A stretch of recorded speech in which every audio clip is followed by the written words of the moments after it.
I go by Jacob Dean as an artist name. And I do weld, so I guess sometimes you could call me a welder, but just as much as you'd call Michelangelo a stone cutter.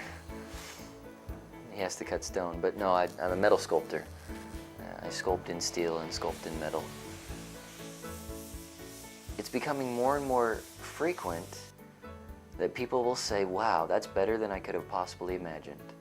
And I have heard that more and more. And I don't know if that's a great credit towards me as much as it is just the medium, because it is unexplored. And people say, I do metal sculpture, and they get in their mind trinket things like cutouts they see in gift shops, or nice railing or chandeliers or something. And the whole concept of metal sculpture is kind of foreign because nobody's seen it. Clarence the Moose, it's displayed up at the Hotel Park City. Got up there for the Sundance Film Festival.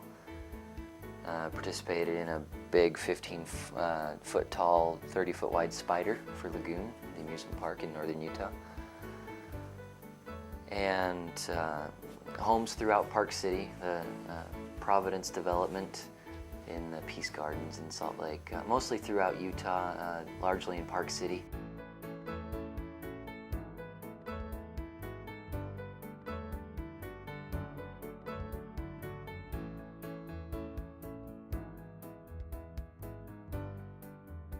And so when I bring a product that is actually sculpted out of metal, that looks like it could have been casted or done in bronze, and I get to explain that this started as a 4x8 piece of 14-gauge sheet metal and some bar stock. It's very validating how surprised people are when they see what's possible and see how realistic and how lifelike and how capable metal is to become a fantastic art medium.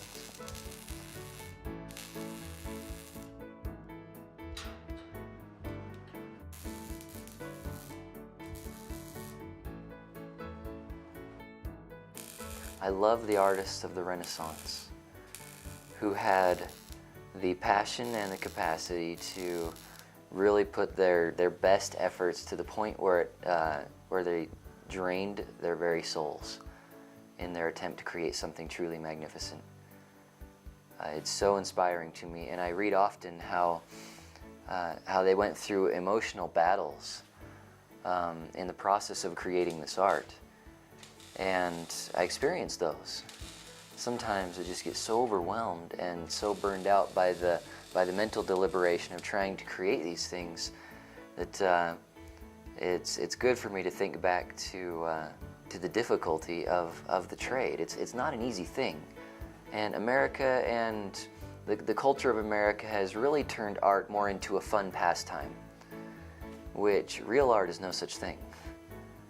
Real art is a fierce labor of spirit, and labor of mind, and labor in body, and real artists tax every single avenue of their existence in creating something wonderful. And it's not easy. It's not supposed to be easy. It's not supposed to be a cakewalk, and sometimes it is very, very fun. But those moments are fleeting, and they are, and they're kind of occasional, if I must say. But it's always rewarding.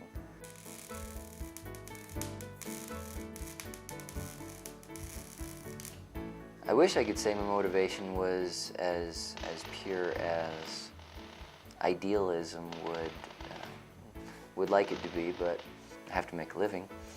That's motivation. As far as inspiration, it goes a lot deeper, and it changes from day to day. But it's typically spiritual, and it's from the soul. It's very validating and thus very inspiring.